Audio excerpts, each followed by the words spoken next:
কুকুর এবং ছাগল আপনি দেখেন, দেখতে সাইজ একই রকম, শরীরের সাইজ একরকম না, কথা কয় না, মানে গঠন লম্বা দৈর্ঘ্য প্রস্থে দেখেন একই রকম।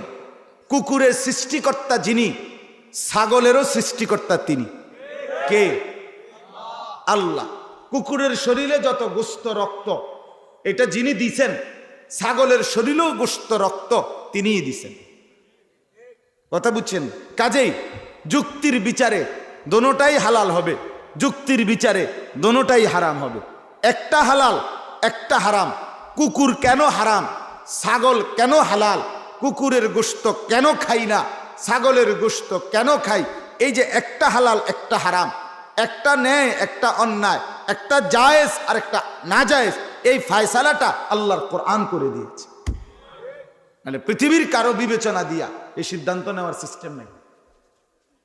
আপনি বলেন,